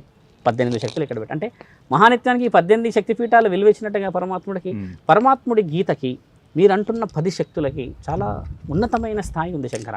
వీళ్ళ అందరూ పూజించే దేవుడే పరమాత్ముడు. ఇప్పుడు శివం అనేది మానవుడు అనాల్సిన అవసరం లేదు. బాగా గుర్తుపెట్టుకోండి. లింగ రూపాననే ఆయన దర్శనం ఇచ్చాడు. చాలామందికి సిద్ధహస్తులకు అందరిని క్వశ్చన్కి అసలు లింగ రూపం ఎందుకు వచ్చింది చూయించుకున్నాడు. నువ్వు అనైనా గొప్ప అన్న తరుణంలో గెలిచి రుజువు చేయబడ్డాడు ఆయన. ఆయన రుజువు చేయబడింది దేనికి మిత్రమా? పరమేశ్వరుడు నేను ఒక్కడనే ముగ్గురిని పూజించగలిగాను. బ్రహ్మ అబద్ధాలు ఆడడం వల్లనే బ్రహ్మని పక్కన జరిపోయాడు కదా. బ్రహ్మ ఏం చేస్తాడు? అబద్ధాలు ఆడాడు. కాబట్టి బ్రహ్మని నీకు పూజలు అందవో, నీవు దైవత యొక్క రూపంలో ఉండి చాలా చిన్న అబద్ధం ఆడేశావు. అది యొక్క అగ్నిలింగము అలా పోతూ ఉంటే ఎక్కడి నుంచి వస్తుందంటే పైనుంచి వస్తుందని అబద్ధాలు ఆడేస్తాడు ఆయన. విష్ణుదేవుడు అబద్ధాలు ఆడాడు. క్షమించండి, నాకు కనిపెట్టలేకపోయా, అగ్నిలింగం ఎక్కడి నుంచి వచ్చిందో తెలియదు అని అన్న తరుణాన్ని పరమాత్ముడు మెచ్చుకుంటాడు. నీతి నిజాయితీతో నీవు పశ్చాత్తాపడ్డావు కాబట్టి నీకు నావలే భూమండలంలో పూజలు అందుతాయి. విష్ణు మహాదేవ. ఇకపై బ్రహ్మ, విష్ణు, తర్వాత పరమేశ్వరుడు అన్న నామంలో 3 దేవతలలో 2 రూపాలకే విలువ. ఒక దేవతకి విగ్రహ రూప ఆరాధన లేదు ఈ భూమండలంలో. పరమాత్ముడి ఆజ్ఞలో కొంచెం మైక్రో లెవెల్లో మీరు డిస్కస్ చేస్తే ఈ భూమండలంలో మీకు తెలిసి ఎక్కువ గుడులు ఎవరికి ఉన్నాయి శంకర? నీ యొక్క నాలెడ్జ్ చాలామంది వింటారు కాబట్టి ఈ భూమండలంలో ఎక్కువ గుడులు మీకు తెలిసి ఎవరికి ఉండవచ్చు? ఒక చిన్న క్వశ్చనే. ఫస్ట్ ప్లేస్ తీసుకుంటే శివుడికి, సెకండ్ ప్లేస్ అమ్మవారికి, మూడో ప్లేస్ తీసుకుంటే విష్ణుదేవుడు, తర్వాత వేరే దేవతలు, వెంకటేశ్వర స్వామి కానీ, రాముడు కానీ ఉంటాయి. విష్ణు అవతారానికి కూడా చాలా చాలా ప్రత్యేకత ఉంటుంది. మీకు తెలుసా మిత్రమా? మీరు చెప్పిన ఈ ప్రశ్నలకి 3టికి ఆన్సర్ కరెక్ట్ కాదు. ఈ భూమండలంలో ఎక్కువ విగ్రహారాధన అనేది విష్ణువుకి తర్వాత శివుడికి జరుగుతుంది. అంటే ముల్లోకాధిపతుల విషయం. మిగతా విగ్రహాలు జరుగుతున్నాయి, అది వేరే విషయం. కానీ భూమండలంలో అత్యధికంగా పూజించబడుతున్న ఏకైక గురువు, ఏకైక దేవుడు బ్రహ్మ. మీ తలరాతలో ప్రతిరోజు బొట్టు పెడతారా ఇక్కడ? అంటే రాతను రాసేవాడిని నువ్వు పూజించినట్టే కదా. ఎంతమంది మనుషులు పుడితే ఆయనకు అంతంత గుడులు పెట్టినట్టే. కాబట్టి పరమాత్ముడు ఇచ్చిన ఆజ్ఞ ఎంత బలంగా ఉందో మీరు ఆలోచించండి. నీకు పూజలు లేవన్నాను, గుడులు లేవన్నాను, కానీ మానవుడిని రాత్రి రాస్తున్నప్పుడు బొట్టు పెట్టేసుకున్నావు అని అంటే ఒక విధంగా దేవతామూర్తికి కూడా మళ్ళీ బొట్టే పెడతాం కదా మనం ఇప్పుడు. కాబట్టి ఏంటంటే ఒక విధంగా నీ శరీరంలోనే బ్రహ్మని పెట్టుకొని పూజించబడుతున్నావు అని అంటే మహాత్ముడి ఆలోచనని చాలా చాలా చాలా చాలా చాలా అన్నట్టుగా మైక్రో లెవెల్లో పోతేనే అర్థమవుతుంది. కాబట్టి ఏంటంటే వాటిని మనం శాస్త్రజ్ఞానాలను తీసుకొచ్చి గొడవ పడలేము. అది విలువ చెప్తున్నాను. అంటే గుడి పరంగా మాట్లాడితే విష్ణుదేవుడు మీరు అన్నట్టుగా చాలా ఉన్నాయి, శివుడి చాలా ఉన్నాయి. భూమండలంలో అత్యధికంగా ఉన్న లింగాలలో పరమాత్ముడే మొదటివాడు, శివుడు. ఎల్ల లోకాల్లో ఉన్నాయని మీకు తెలియదు కాదు కదా శంకర. ఇలా తీసుకుంటే ఇప్పుడు ఇక్కడికి వచ్చేద్దాం. చాతబడి, బాణామతి, ఇంకా తీసుకున్నట్టయితే రకరకాలుగా ఉన్నాయి. వందల్లో ఉన్నాయి, అవి వందల్లో ఉన్నాయి. చాతబడి ఎలా చేస్తారు, చేసే విధానం ఎలా ఉంటుంది? నేను చూసిన కొన్ని రకాలు చూశాను, కొన్ని రకాలు చేయడం చూసా, కొన్ని రకాలు మోక్షం కలిగించడం చూసా, విడగొట్టడం చూసా. ఎలా ఉంటాయి చేతబడి? చూడండి, చేతబడి అనే దాంట్లో మోక్షం లేదు. లేదు. ధర్మ కార్యక్రమాలకై మాట్లాడదాం.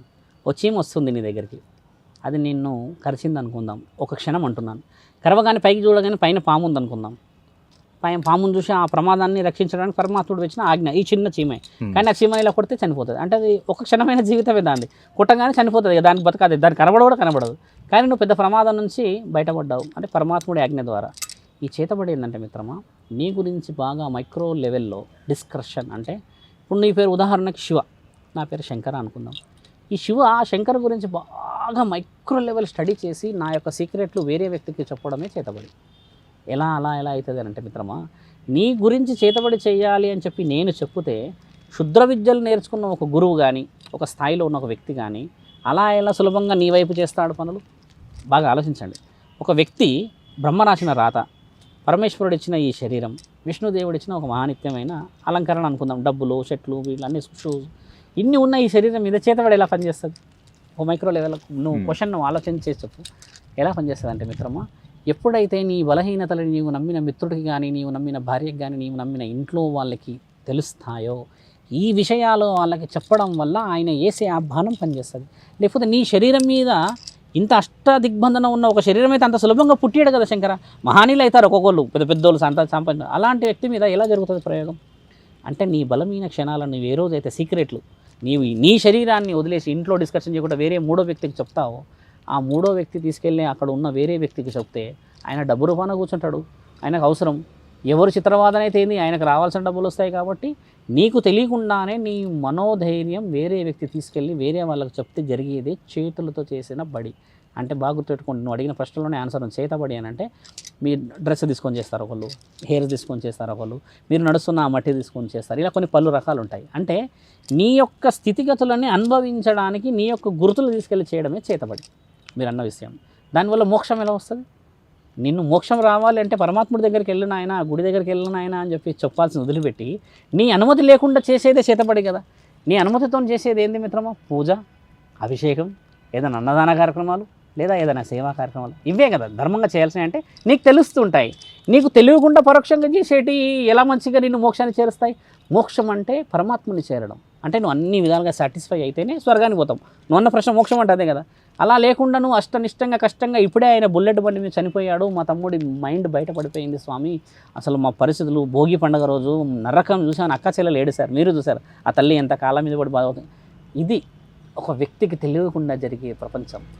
ఆ వ్యక్తి ఏం చేయబడ్డాడు, ఎలా చేయబడ్డాడు అని మేము ముందు చెప్పాను కదా. 22 ఏళ్ళల్లో బలంగా ఉన్న కొడుకు పోతే జరిగే క్షోభ ఎంత బలమైంది, ఎంత ఏడుపది. ఇది చేతబడిలో ఒక భాగం అని చెప్పితే కూడా నమ్మడానికి ఉంటుంది. అదే 60 సంవత్సరాలు ఉండేసి నువ్వు మామూలు చావు చనిపోయి మళ్ళీ పుట్టి చేస్తున్నావు అంటే 60 సంవత్సరాలు కూడా చేతబడి చేసేటోళ్ళు ఉన్నారు ఇక్కడ. అంటే అంత మనసుపై ఒక మనిషి నీ మనసును పెట్టేసి చిత్రహింసలు చేయాల్సిన అవసరం ఏముంది మిత్రమా? ఏమన్నా నువ్వు ఆలోచించిన ప్రశ్నలో నిన్ను నేను చిత్రహింసలు ఎందుకు చేయాలి? నువ్వు సంబంధం లేని వ్యక్తివి కదా నాకు, నువ్వు నాకు సంబంధమే లేని వ్యక్తివి. శంకరా అని అన్నావు, ఆ శివ చెప్పు పద భోజనానికి వెళ్దామంటే ఇదొక స్నేహపూర్వకమైంది. అసలు నువ్వు థర్డ్ పర్సనాలిటీవి నా లైఫ్కి ఎంటర్ అయ్యి నన్ను చిత్రవద్ర చేస్తున్నావు అని అంటే నీ వల్ల నాకు లాభం ఏంటంటే మిత్రమా, నీ ఇద్దరి మధ్యలో మూడో వ్యక్తికి నీ యొక్క పతనం ముఖ్యమైనది. మూడో వ్యక్తి నీకు తెలియకుండా చేయడాన్ని చేతబడేని అంటారు. అది వాస్తవమే కదా, నీకు కూడా తెలుసు కదా ఎలా జరుగుతున్నాయి అనేది. అందులో మోక్షం రాదు చేతబడిలా, ఇప్పటికీ కాదు, ఇంకొక 1000 ఏళ్ళు అయినా కూడా చెడు పనుల్లో మంచి రాదు, ఎప్పుడు కూడా రాదు. కానీ ఇప్పుడు కొంతమంది మీరు చెప్పినట్టుగా వెంట్రుకలు, బట్టలు, కాళ్ళ కింద మట్టి, లేకుండా మనం వాడుకునే వస్తువుని బొమ్మలో పెట్టి చేయడము చేస్తారు, ఖచ్చితంగా చేస్తారు. పిండిలతోని వస్తువులు తయారు చేస్తారు, పిండితో వస్తువు పెద్ద వస్తువు ఒక మనిషిలాగా చేసి ఈ మనిషి కానీ ప్రేరేపించి. నీకు ఇంత ముందుకు ఒక విషయం చెప్పాము మేము. ఏం చెప్పామంటే ఒక 13 నుంచి 20 సంవత్సరాల వ్యక్తులు చనిపోయే వాళ్ళది కొంచెం స్ట్రాంగ్ సోల్, 30 వరకు చనిపోయింది ఒక రకమైన సోల్, అర్ధ ఆయుష్తో చనిపోయారు అనుకుందాం. అంటే ఏదన్నా సందర్భానుకూలంగా వీటిలన్నింటినీ బందీ చేసి వారి యొక్క కోరికలను తీరుస్తామని, మీకు మీ ఇంటికి బాగు చేస్తామని, ఇంకేదో చేస్తామంటే ఆత్మ ఏంటంటే మిత్రమా, భూమి నుంచి రుణం తీరిపోతుంది, గాలిలో ఉంటుంది ఎప్పుడు. ఎప్పుడైనా ఆత్మను చూసినాము ఏదైనా వీడియోలలో అక్కడిక్కడ అంటే చూడండి, భూమి మీద నిలబడినట్టు కనబడదు, మనం ఫోటోలో చూస్తాం. ఎందుకు నిలబడినట్టు కనబడదు అంటే మిత్రమా, శరీరం నుంచి నీకు రుణం తీరిపోయింది కాబట్టి అది గాలిలోనే ఉంటుంది. అంటే భూమికి నీకు రుణం లేదుగా. అందుకని వాటిని ఏం చేస్తారంటే ఆకారం లేనట్టే కదా, 50% సోల్, 50% వచ్చేసి నీ ఫిజిక్స్ అంటే మన ఈ చర్మ మాంసం ముద్దలు. ఈ 50% ఖననం కానీ ఇంకేదైనా చేసిన తర్వాత మిగిలిన ఆ 50% ఏ రూపాన్నైనా మార్చుకోగలదు. కుక్క, గుర్రం, నువ్వు ఎట్టేస్తే అట్లా. అయితే నాకు కావాల్సింది ఏంటంటే నన్ను చూడగలిగే వ్యక్తి కావాలి. మనిషివి కాబట్టి నాకు కనబడతావు. అదే నువ్వు ప్రాణాలు వదిలేసేసినాక కనబడే గాలి నాకు ఎలా కనబడుతుంది? మీరు అన్న మొట్టమొదట గురువు విద్య ఏమిది? గురుగారు ఒక మాట అన్నారు కదా, ఇదే గురువు విద్యలో భాగాలు ఇవి నేర్పిస్తారు. 3 సంవత్సరాలకి 4 సంవత్సరాలకి కఠోరమైన శిక్షలో మానవాతీత శక్తులని చూడగలిగే శిక్ష 5వ సంవత్సరంలో ఇస్తారు. ఎందుకంటే సడన్గా చూసి నీకు గుండె స్ట్రోక్ వస్తే ఇప్పుడు నీకు ఆ స్థితి రావాలి కదా. ఇప్పుడు నువ్వే ఉన్నావు, నేనే ఉన్నావు, సడన్గా బైక్ మీద పోతే మామూలుగా పిల్లడ్డం వస్తే కింద పడతాం. అలాంటిది ఒక శక్తి కనబడితే ఎంత భయం వచ్చి గుండె గుబుల్లు ఉంటుంది. ఈ విద్య స్టెప్ బై స్టెప్ వచ్చేటి. నీవన్న ఆ శక్తిని చూడగలిగే ఒక శక్తులు ఉండడం చేత దాన్ని వశీకరణం చేస్తారు. బాగా గుర్తుపెట్టుకో, వశీకరణ శరీరానికి చేసే సిద్ధహస్తుడు ఈ భూమండలంలో లేడు మిత్రమా. అంత అబద్ధపు గూటకం. వశీకరణం శరీరానికి చేయరు, వశీకరణం ఆత్మకి చేస్తారు. చేసి ఆశ చూపిస్తారు, చూపించేసి వారి మీద నష్టం చేయి. ఎందుకంటే ఒక వ్యక్తి ఆల్రెడీ వచ్చింది కదా, పలానా వ్యక్తిని మనం నష్టం చేయాలి. ఇది జరుగుతున్న తరుణం. మీరు అన్నారు గురువువర్య మీరు ఏ విద్య నేర్చుకున్నారు అన్నారు కదా, ఆ మంచివాడిని కాపాడే విద్య మేము నేర్చుకున్నాం. ఆ విద్య అర్హత సంపాదించాను నేను. నా దగ్గరికి వచ్చిన సుమారు 2-3 లక్షల మంది భక్తుల్లో ఇంతవరకు ఎవరిని నేను వెంటికి పంపించలే మిత్రమా. గెలిచి చూపించి అదే కుటుంబాలు ఈరోజు ఆస్ట్రేలియాలో పెద్ద పెద్ద దేశాల్లో సెటిల్డ్ అయిన నాతో వీడియో కాల్ మాట్లాడతారు. స్వామి బిడ్డ పుట్టాడు, అందరూ బాగున్నారు. నేను చేసింది ఏం తెలుసా మిత్రమా, ఏ గాలిని పట్టలే. మీరు రాకముందుకు మిమ్మల్ని నిలబెట్టే గంట మాట్లాడానా, నేను ఇచ్చేది అదే. వాళ్ళకి ఇచ్చే ఆ సమయం మా మనసు అంతా దిగిపోతుంది. ఒక వ్యక్తికి నేను ఉన్నానన్న ధైర్యం ఇవ్వడమే ఈ రోజుల్లో మనవుడు నేర్చుకోవాలి. ఎవడు వాడిది వాడు, నీదేదో నువ్వు చూసుకో, నాకెందుకు నీ పరిస్థితి అని ఈరోజు కన్న తల్లిదండ్రుల నుంచి మొదలు పెడితే అన్నదమ్ములు, బయట స్నేహితుడు, ప్రేమించిన అమ్మాయి, సౌభాగ్యవతి దగ్గర నుంచి అందరూ అన్నవాడు ఎక్కడికి పోతాడు? ఒక్క మాట నేను ఆలోచించు. ఈరోజు పొద్దున ఫోన్ వచ్చింది నాకు భీమవరం నుంచి, చనిపోయిన వాళ్ళని బతికిస్తారా స్వామి అని అడిగింది ఫోన్లో. నేనేమన్నా అంటే మిత్రమా, అమ్మ నా తల్లి చనిపోయిన వాళ్ళని బ్రతికియరు, మరణ గండాలు ఉన్న వాళ్ళని ఒకవేళ నిజంగా అని ఆయనతో ధర్మ కార్యక్రమాలు పరమాత్ముడు అంటే ధర్మ కార్యక్రమాలు అంటే ఏదో సమాజాన్ని లేపేటి కావు. నీ బిడ్డకి నీవు అవసరం ఉండవచ్చు, నీ తమ్ముడికి నీవు అవసరం ఉండవచ్చు, నీ సౌభాగ్యవతికి నీవు అవసరం ఉండవచ్చు. ఏవి లేకున్నా పరమాత్ముడి నూకలు తినడానికన్నా నీ శరీరం అవసరం ఉండవచ్చు కదా. అలాంటి వారిని మనం మార్గం ఎత్తిస్తాం. ఇది ఒక శివసాధు లక్షణం. ఒక గురువు ఒక విద్యార్థికి ఉపదేశం చేసేది ధర్మం. బలం శివ ప్రవర్తనాం. ప్రతి గురువు చెప్పేది ఒక చెవులో మీరు అన్నారు కదా మొదట, ఏ ఉపదేశం ఏ సాధన చేశారనేది బలం శివ ప్రవర్తనం అనే విషయం వల్ల వచ్చేది ఏంటంటే మిత్రమా, సర్వ జగత్తుకు లయకారకుడై పరమాత్ముడు అంటే భూమండలం మొత్తం అటు ఇటుగా నేనే ఉన్నా, సమస్యే లేదు అన్న సమయంలో నేనే సమస్యకి పరిష్కారం అన్నవాడే ఒక గురువు నుంచి శిష్యుడు అందుకునే పరిష్కారం. పరమాత్ముడు ఉన్నాడు అన్న ధైర్యాన్ని అవతల వ్యక్తికి ఇచ్చి ఆ వ్యక్తి యొక్క సమస్యని బందీ చేసి పరమాత్ముడికి అప్పచెప్పడమే శివ రుద్ర సాధు లక్షణం. ఇందులో మేము ఎక్కడ తప్పు చేయలేదు కదా. ఒక ఇంటిని కాపాడిన వాళ్ళమే కదా, ఒక ఆడబిడ్డ ఏడుస్తున్న ఏడుపుని కాపాడిన వాళ్ళం కదా, భర్తని తీసుకొచ్చి సంసారాన్ని కాపాడిన వాళ్ళమే కదా. మరి మీరు అడిగిన ఆ క్షుద్ర పూజ ఎవరు చేస్తున్నారు? నీవు నమ్మిన నీ స్నేహితులే, నీవు నమ్మిన నీ వ్యక్తులే. కాబట్టి మంచి ఎలా ఉందో సమాజంలో మిత్రమా, దాన్ని తీవ్రంగా డామినేట్ చేయడానికి చెడు ఉంది. అయితే ఇలాగుంటే మరి ఇప్పుడు వీళ్ళు కొంతమంది మూలలతో చేయడము, మూలలు చేసి అదే మూలలు గోడ కొట్టి చేయడం, మూలల గోడకు కొడతారు. మళ్ళీ ఇంకోటి రకరకాలుగా నేను చూసా. నేను చెప్తాను నీకు రకాలు, మీకు బహుశా అంతటి అవగాహన ఆలోచన ఉన్నది కాబట్టి. మూలలే కాదు మిత్రమా, చిన్న ముళ్ళు కూర్చున్నా నీకు ప్రమాదమే. చాతపడి చేసే విధానంలో వాళ్ళు కూర్చొని ఒక చెట్ల మధ్యలో ఒక ఓపెన్ ప్లేస్లో కూర్చొని వాళ్ళ దిగ్బంధన చేసుకుంటారు. దిగ్బంధన చేసుకొని దిగ్బంధనలో కొన్ని రకాలు నా చుట్టూ ఆత్మలు ఉన్నాయని కూడా చూపించి, ఆత్మ ఎలా ఉంటే అగర్ వాళ్ళు దిగ్బంధన చేసుకోకపోతే కూడా వాళ్ళకి ఎలాంటి ఎఫెక్ట్ పడుతుందో కూడా తెలుసు వాళ్ళకి. మీరు ఎప్పుడైనా క్షుద్ర పూజలు చేసేవాడు చనిపోయడం తరుణం వినిండవచ్చు. మంత్రగాడు చనిపోయాడు. ఎందుకు చనిపోతారంటే మిత్రమా, వాళ్ళు అక్కడే చేస్తూ ఇది చాలామందికి తెలవాలి. మీ పేరు నా పేరు మాత్రమే ఆ వచ్చే ఒక స్థితిగతికి చెప్తాం మనం. ఉదాహరణకు మీరు అన్నట్టుగానే మంత్రాలకు సంబంధించిన వస్తువులు పెట్టుకున్నాను. ఏదైనా వస్తువులు అన్ని దిగ్బంధన, ఇటువైపు అటువైపు అన్ని మంటలు పెట్టేసి నా శరీరాన్ని కాపాడుకోవడానికి రక్షణ కూడా చేసుకున్నా. అన్నీ చేసుకున్నా కూడా నేను ఎలా కాలం చేస్తాను? నా శరీరాన్ని కాపాడుకోవాలిగా ముఖ్యమైనది. అంటే ఈయన చేసిన అవతలి వ్యక్తి ఖచ్చితంగా ఒక కారణ జన్ముడై పరమాత్ముడి ఆజ్ఞలో అంటే దైవ ఆజ్ఞలో ఉండి కులదైవం ఇలవెలుపుల రక్షణలో ఉన్నవాడు శత్రువు వచ్చినప్పుడు ఆ యొక్క స్థితిగతులన్నీ తిరిగి కొట్టినప్పుడు నీకు నేను నీ మీద ప్రయోగం చేసినప్పుడు నేనేం చెప్తానంటే ఫలానా శివని తీసుకురా అని మాత్రమే చెప్తా. చెప్పింది ఎవరు? ఫలానా శంకరుడు. ఈమెకి తెలిసింది ఒకటే, గాలిని తీసుకురావడం తెలిసింది. బాగా గుర్తుపెట్టుకో మిత్రమా, ఈ విషయం చాలా క్షుణమైనది. రెండు తెలుసు. ఒకటి శివని తీసుకురా చెప్పింది శంకర్, శివని తీసుకురాలేకపోయాడంటే శంకర్ని తీసుకుపోవడమే ఆత్మార్పణం. ఇది జరగడం వల్ల ఈయన గారు క్షయంగా చనిపోతారు. అంటే ఈయన శక్తిని, ఈయన శరీరాన్ని దానికి అర్పించినట్టే. దానికి కావాల్సింది ఏంది? ఒక శరీరం మాత్రమే కదా. ఆత్మకి ఆత్మ ఎవరికి కావాలేదు? నీకు చెప్పిన ఒక చెవులో, నేను ఒక మాట విన్నా చెవులో, నీకు చెప్పింది ఎవరు? నేనే. నీకు తీసుకురావాల్సింది ఎవరు? నువ్వు. నిన్ను తీసుకురాలేకపోయా. తీసుకురాకపోతే ఇక్కడ ఏం పెడతాడో తెలుసా మిత్రమా? నువ్వు అన్నావు కదా ఇలా పెడతారు గురువుగారు, మూలలు పెడతారు కదా. ఒక శక్తి కప్ప చెప్పనికే కూర్చుంటాడు ఇక్కడ. ఆ శక్తే మహాశక్తి. కాళికమాత రూపం చూస్తాం, ఉగ్ర రూపం. నాలుగు అలా పెద్దగా పెట్టుకొని ఉగ్రంగా ఉంటుంది. ఇలాగే ఆమె ఏంటంటే ఊరపోషమ్మ అంటారు కొంత రోజులు. అంటే ఆమె దేవతా స్వరూపమే, అటు దయ్యాలకి సపోర్ట్ చేసే స్వరూపమే. ఇలా ఉంటుంది. ఆవిడకి ఇవ్వాలి కదా, మరి ఆవిడకి ఏమి ఇవ్వాలని మొక్కి పెడతాడు ఈయన? ఆత్మార్పణం. కాబట్టి ఆమె తీసుకుపోవడం తథ్యం. ఇది మానవులు తెలుసుకోవాలి. ఎందుకంటే ఇలాంటి వాళ్ళ వల్ల సమాజానికి ఎప్పటికీ నష్టమే. ఎవరు మిత్రమా వాళ్ళు తీసుకుపోవడానికి? మంచి కార్యక్రమాల్లో నువ్వు పూజలు చేసి పురస్కారాలు చేసి మాలలు వేసుకొని ఇప్పుడు ఇలాంటి పెద్ద పెద్ద గుడులకు వచ్చి పురస్కారాలు చేసుకున్న వ్యక్తిని అలా ఎలా తీసుకుపోతాడు? నేను అనేది అదే. నీవెంత బలహీనంగా ఉన్నా అమ్మ నాన్నకు చెప్పాలి, అక్క చెల్లికి చెప్పుకో, బావలకు చెప్పుకో. లేవని నిన్ను అంత నమ్మే స్నేహితులు ఈ రోజులు ఉన్నారంటారా? ఒక మాట మీరు ఓపెన్గా చెప్పండి మిత్రమా. తక్కువ శాతంగా ఉన్నారు కదా. వెరీ రేర్ కేసెస్లో మనం will find a very good friends. అలాంటి వాళ్ళని కోల్పోకూడదు కదా. ఇలాంటిది నీ సీక్రెట్లు బయట పెట్టి అవతల వ్యక్తికి మీరు అన్నట్టుగానే మూలలు కొట్టి చిత్రహింసలు చేసి రాలేకపోతున్నాడు శివ. కాబట్టి వచ్చే మార్గాలు ఇవన్నీ. మూలతో కొడుతూ వస్తాడా, ఇంకేదైనా కట్టెతో కొడుతూ వస్తాడా, ఇంకేదైనా బలి ప్రయోగం చేస్తే వస్తాడా, ఏదైనా రక్తంతో పోస్తే వస్తాడా, మేకలు కోడిలు ఇవన్నీ చేయడం అనేది శుద్ర పూజల్లో స్పెషల్ అపియరెన్సెస్ అంటే అప్రూవల్స్. నీవే ఆలోచించు. మార్కులు రావాలంటే విచిత్రంగా చదువుతామా లేదా మనం? ఈయన కూడా చేసేది అవతల వ్యక్తిని ఇబ్బంది పెట్టే కార్యకలాపాలు. ఆత్మలతోటి మీరు ఎప్పుడన్నా మాట్లాడారు? ఆత్మలతో మేము ఎప్పుడు మాట్లాడడం, ఆ సందర్భాన్ని రానియం. మరి ఆత్మబంధన ఎలా చేస్తారు? వాస్తవం ఆత్మబంధన ఎలా జరుగుతుందంటే మిత్రమా, ఒక పూజ చేసి ఆ తరుణానికి కొన్ని సిగ్నల్స్ ఉంటాయి. దైవాన్ని నీవు చూసావా?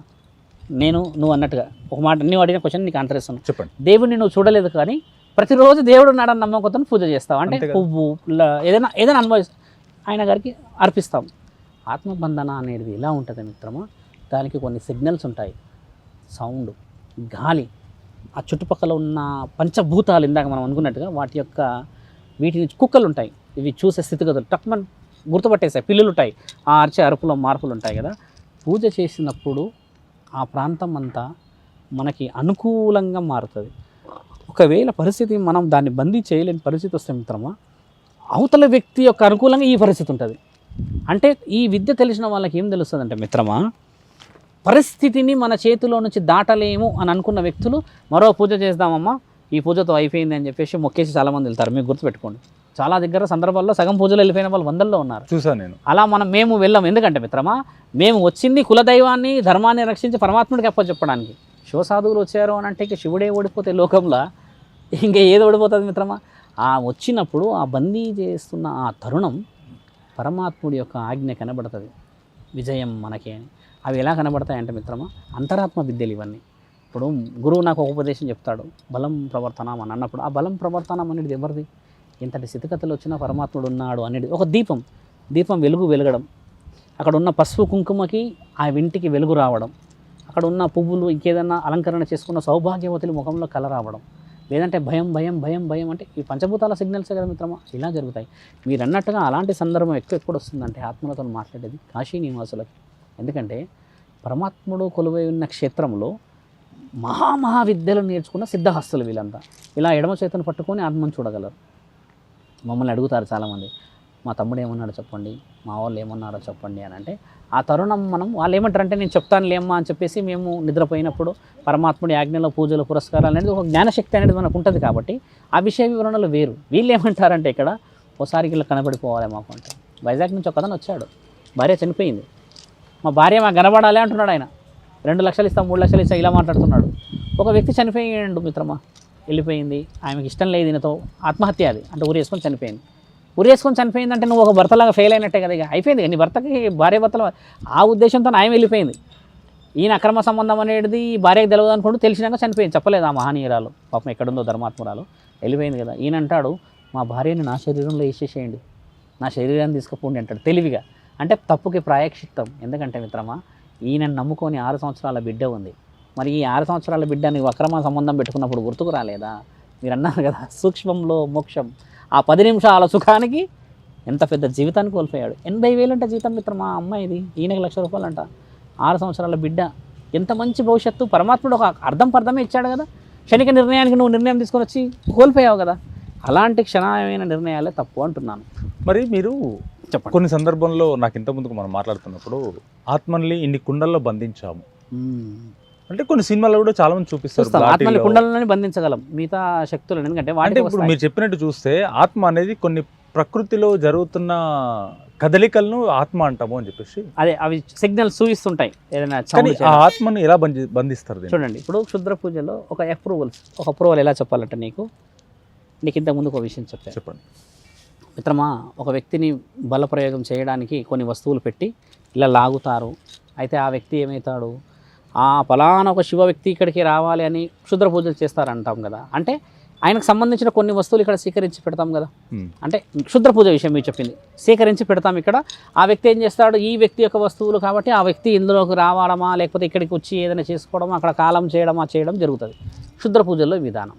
ఇది ఆత్మబలం ఏంటంటే మిత్రమా, ఆయనకి చేస్తున్న ఆ తరుణం అష్టదిగ్బంధనలో ఒక భాగం. ఇంట్లోకి రావుడే. ఆత్మకి ఏముంటుందని చెప్పాను మిత్రమా, 50% శరీరం ఉంటే 50% సోల్. అంటే ఇది ఆశకి లోను కాగలదు, లేదంటే దాన్ని ఇబ్బంది పెట్టే అవకాశాలు ఉంటాయని తెలుసు. ఇప్పుడు పరమ పూజ్యులం, పరమాత్ముడు చేసిన ఒక ఆయన కార్యక్రమంలో భాగస్వాములం మేము. మీరు అన్నట్టుగానే పూజ చేస్తూ వస్తూ ఉన్నాం. దేనికోసం పూజ చేస్తాం? ఒకటి బందీకి చేస్తాం మిత్రమా ఆత్మని. అంటే ఈ ఆత్మని బందీ చేసి మేము ఏం చేస్తాం, వాళ్ళ కుటుంబ విషయాలలోనే మనము ఒక పరమాత్ముడి ఆజ్ఞతోని నువ్వు వెళ్ళి పుట్టాలన్నాడు చేయడం వల్ల పరమాత్ముడి ఆజ్ఞ ఉండడం చేత ఆయనకు ఒక స్థితి చూపించాలి కదా, నువ్వు ఇక్కడ కూర్చోమని. ఇప్పుడు పూజ చేస్తాం, చిత్రపటాలు పెద్ద పెద్దవి కూడా ఇస్తారు, అది వేరే విషయం. ఒక కుండలో ఎందుకు పెడతాం? మరి దాన్ని తీసుకొచ్చి బందీ చేయకపోతే, ఆ కుండలో ఇలా వేసి మూతి పెట్టకపోతే అందులోకి వచ్చి మళ్ళీ వెళ్ళిపోయే అవకాశం ఉంటుంది కదా. కాబట్టి దాన్ని అలా కనిపిస్తుందా మీకు దాంట్లోకి వచ్చినట్టు? అలా మీరు మీరే చెప్పారు కదా పంచభూతాల సిగ్నల్స్ వస్తాయని చెప్పేసి, అదే వాస్తవం శంకర. ఎవరైనా మీకు ఆత్మల్ని మేము డైరెక్ట్ చూసాము అందులో వచ్చి కూర్చుండడం చెప్పితే మిత్రమా అది అబద్ధం, అది ముమ్మాటికి అబద్ధం. ఒక శక్తి అలా వచ్చేసి ఇలా వచ్చి నీకు కూర్చుంటే కనబడిన శక్తి నీతో గొడవలు పడి మాట్లాడవచ్చు, తిట్టవచ్చు, ఏదైనా నిన్ను ఆ మైండ్తోని ప్రేరేపించే అవకాశాలు, అంటే వశీకరణ కూడా రావచ్చు కదా. కాబట్టి మీరు అన్న ఆ విద్యకి బలం ఏంటంటే మిత్రమా, గురు సాధనలో భాగం అదే. పంచభూతాలకు మనకు అనుమతిస్తాయి. హారతి పడతాం, హారతి తర్వాత ఏమో జరుగుతుంది. లేకపోతే 10 మంది ఉంటాం పూజలో, ఒకళ్ళైతే ఉంటాం కదా. ఈ 10 మందిలో స్థితిగతులు తెలిసిపోతాయి. మీరు అన్నట్టుగా అదే పిల్లో అదే కుక్కనో లేకపోతే ఇంట్లో ఎవడో ఆరోగ్యమో ఆడని అక్కడే పడిపోవడమో హార్ట్కి ఇబ్బంది కావడం ఇంకేదో జరగడం అనేది మీరు అన్నట్టుగా అసూచికం, అంటే శుభసూచికం కనబడదు. ఈ తరుణాన్ని గెలవడమే గురు సాధనం అంటున్నాను మిత్రమా. అందులో ఓడిపోయిన వాళ్ళు 100లో ఉన్నారు మిత్రమా, ఉన్నారు. అట్లా చేస్తూ అట్లా పడిపోయిన వాళ్ళు నేను నాకు ఎన్ని ఫోన్లు వస్తాయి మీకు నేను చెప్పకూడదు. పడిపోయి రక్తం ఎంతమంది ఫోన్లు చేస్తారు తెలుసా, పడిపోయామంటారు. ఎందుకంటే అసలు విషయం చెప్పారు, ఆయన పూజ చేస్తూ గురువుగాడు పడిపోయారు అంటారు. ఆడికి పోయి చూస్తే తతంగం, ఈయన చేయాల్సిన కార్యక్రమాలు వదిలిపెట్టి వేరే కార్యక్రమాలు చేయడం. స్వలాభంగా ఏది సాధించలేము మిత్రమా. అందరితో పాటు ధర్మం గెలుస్తుంది అనుకోవడమే ధర్మం. అంటే ఆల్రెడీ చాలా ఇంటర్వ్యూలో మీరు కొన్ని సందర్భాల్లో వేరే మాట్లాడారు కాబట్టి వాటన్నిటి కాకుండా వాటన్నిటికి అతీతంగా మీరు ఏదైనా అడగవచ్చు శంకర. నేను మిమ్మల్ని ఇంతవరకు ప్రశ్నలు ఏదేస్తున్నారని అడగలేను. ఎందుకు అడగలేనంటే మిత్రమా, మీరు ఒకటి దైవానికి సంబంధించింది చేస్తారు, 2 సమాజానికి సంబంధించింది, 3వది నా గురించి చేస్తారు. ఎలా అయ్యారు ఏమది ఈ ప్రశ్నలు. ఇవి కాకుండా ఇంకా ఏ నారసింహస్వామిని తీసుకురమ్మని వేస్తారు దాని ప్రశ్న అంతే చేస్తారు. తప్పితే ఒకటి నా విద్య చేస్తారు, 2వది అసలు వాళ్ళ తేడాలేంది, 3వది ఏంది, అసలు అలా ఎందుకు జరుగుతుంది, ఇలా ఎందుకు జరుగుతలేదు, ధర్మం అనేది ఉన్నప్పుడు అధర్మం ఎక్కువ ఎందుకు అవుతుంది అంటే 10 మంది అధర్మం చేస్తున్నారు కాబట్టి ధర్మం అన్నాడు ఒక్కడు చేసుకున్నాడు వాడు సుఖంగానే ఉన్నాడు గుడిజలో ఉన్న. అధర్మం చేసి నువ్వు అద్దాల మేడలో ఉంటే నిద్ర వస్తుందా మిత్రమా? నా పక్కన ఉన్నవాడే వెన్నుపోటు పొడిచి వెళ్ళిపోయాడు. ఎంత బాధ అయిందంటే ఆ మాట వింటే. చూసారా, అసలు మనం అనుకుంటాం మా పక్కనే పాము ఉందని. సరే, ఒకవేళ పాము ఉన్నా కూడా మనకు తెలిస్తే మనం పాము ఉంది అనుకుంటాం కదా. ఇక్కడ పక్కనే ఉండి అన్నీ మంచి మిఠాయి మాటలు చెప్పేసేసి దిగాల్సిన కాడికి దింపుతాయి. నేనన్నా, అమ్మ కత్తి దింపడం వరకే చూసావుగా తల్లి, కత్తి తీసేటప్పుడు కూడా నొప్పి అవుతుంది, ఆ నొప్పిని మనం చేద్దాంలే అమ్మ అని చెప్తే నాకు చాలా చాలా రియలిస్టిక్గా ఫీల్ అయింది. ప్రతి మనిషికి వెన్నుపోటు అనేది కామన్. నా వీపు ఎంత ఉందో అన్ని అన్ని వెన్నుపోట్లు పోట్లు కూడా వస్తాయి, లేకపోతే ఈ నా వీపు శరీరానికి ఎంత ఉందో అన్ని పోట్లు నేను వెనక. వాస్తవం. ఇప్పుడు శరీరానికి వెన్నుపోట్లు లేకపోతే నీకు విలువలో వస్తుంది. ఇప్పుడు ఎన్ని రాళ్ళు కొడితే ఈ రోజు నా తండ్రి శివలింగం అయ్యాడు అక్కడ. ఒక మాటగా ఆయనకి కాళ్ళు పెట్టి కొడతాడు. ఈయన ఓపికతో లేకపోతే లింగ రూపం రాదు, ఆయనకు ఓపిక లేకపోతే ఈయన పగిలిపోతాడు. కాబట్టి ఏంటంటే ఓపికతోని మానవుడు ఏం చేయాలంటే నమ్మాల్సింది. మేము చెప్పేది ఒకటే మిత్రమా, ప్రేక్షకులకు కూడా చెప్పేది ఏంటంటే మిత్రమా, మన కుల దైవం మన యొక్క ఇల వెలుపులు మనకు అత్యంత ముఖ్యమైన స్నేహితులు. శంకర అమ్మ బాధ ఏడు వాడినే, తండ్రి బాధ ఏడు వాడినే, ఇవన్నీ లేని సమక్షంలో ఏదైనా తీర్థ విహారయాత్రలకు పోయిరా, పక్కనే కూర్చొని మందు తాగేసో తినేసో చేసేస్తే ఇంట్లో భార్య బాధ, అమ్మా నాన్న బాధ, నీ ఆరోగ్యమే చెడి, నువ్వు 2 రోజుల్లో సిక్ అవుతావు. నిన్ను నమ్ముకొని ఉన్న పిల్లలు ఇప్పుడు చూసావా శంకర, చిన్న పాప ఎంత బాధపడుతుందో. తండ్రి లేడు అన్నంటే ఆ అమ్మాయికి ఎంత బాధ అయింది. మస్తు బాధ అనిపించి నేను అన్న, అమ్మ నేనున్నా తల్లి, నేను వస్తా అంటే ఆ అమ్మాయి గట్టిగా ఏడుస్తున్నది. మీరు నిండవచ్చు, ఆ ఏడుపుకి ఎంత విలువ వస్తుంది. నేనున్నా తల్లి అని. మాకు ఒక గురువు లేడు స్వామి, ఇకపైన మీరే మా గురువు, ఎవరెవరో ఎన్నో చేసేస్తున్నారు అంటే నేనేమన్నా, నీ ఇంటికి నేను ఇప్పుడు నుంచి గురువుని కాదమ్మా, నీ ఇంటికి తొడబుట్టిన తమ్ముడిని నేను అన్నా. మీరు రాకముందుకు అక్కడ అదే మాట్లాడుతున్నా. తమ్ముడు పోయాడు అన్నాడుగా, నేను నీ తమ్ముడిని, ఇకపై నేను మీ కొడుకునమ్మా అని అంటే వాళ్ళ అమ్మ కింద పడిపోయిన కాళ్ళు మొక్కింది. ఈ తరుణం మానవుడు గెలవాలి అంటున్నాను నేను. వాడు ఎక్కడ పోతే నీకెందుకు అనుకోవడమే మిత్రమా, అస్సలైన దరిద్రమే అది. 10 మంది వచ్చి మొక్కని ఆపలేము మనం, ఆపలేమంటారా? ఖచ్చితంగా ఆపగలం మనం, ఎంత బలవంతుడైనా ఆపగలుగుతాము. ఇప్పుడు మనిషి ఇంత లావు ఉండడంటే శరీరం మొత్తం బలం ఉంటుందా? ఎక్కడో ఒక దగ్గర బలహీనమైన క్షణం ఉండదా శంకర? ఉంటుంది. అది చేయకపోతేనే మనం ఈ సమాజంలో ఎన్ని పోట్లు. చాలా థ్యాంక్ యూ గురుగారు, ఈరోజు మీతో ఇంత టైం కేటాయించినందుకు. ధర్మరాజు మళ్ళొక్క రోజు మళ్ళీ కూర్చుందాం మనము. అత్యంత విలువైనవి, అత్యంత క్లిష్టమైనవి, శివసాధు ఏమి చేయగలడు అనేది మీరు చూసుకొని వస్తే పరమాత్ముడి ఆజ్ఞని 10 మందికి చేరేలా చేద్దాం. సర్వే జన సుఖినో భవంతు. హర హర మహాదేవ్. హర హర మహాదేవ్.